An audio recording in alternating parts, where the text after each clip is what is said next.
அண்மை செய்தி பனையூரில் உள்ள பாமக அலுவலகத்தில் தேர்தலில் போட்டியிட விரும்புவோருக்கு விருப்ப மனு விநியோகம் செய்யப்பட்டு வருகிறது. பாமக அலுவலகத்தில் விருப்ப மனுவானது விநியோகம் செய்யப்பட்டு வருகிறது. இது பற்றிய மேலும் விவரங்களை எமது செய்தியாளர் ராஜேஷ் விவரிக்க கேட்கலாம். வணக்கம் ராஜேஷ், விவரம்.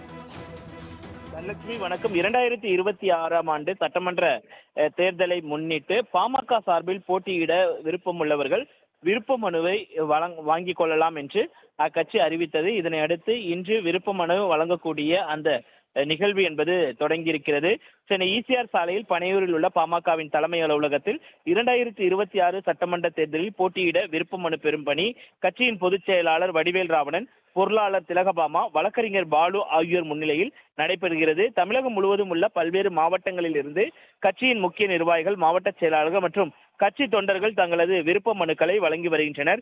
இன்று முதல் பெறப்படும் விருப்ப மனுக்கள் அனைத்தும் சேகரிக்கப்பட்டு கட்சியின் தலைமை மூலம் தேர்தலில் போட்டியிட தகுதி வாய்ந்த வேட்பாளர்கள் இறுதி செய்யப்பட்டு பின்னர் அதிகாரப்பூர்வமாக அறிவிக்கப்படுவார்கள் என்று தெரிகிறது. ஏற்கனவே பாமகவை பொறுத்த வரைக்கும் உட்கட்சி மோதல் தொடர்ந்து கொண்டிருக்கக்கூடிய சூழ்நிலையில் இந்த விருப்ப மனு என்பது பெறப்படுகிறது என்பது குறிப்பிடத்தக்கது. தனலட்சுமி, விவரங்களுக்கு நன்றி ராஜேஷ்.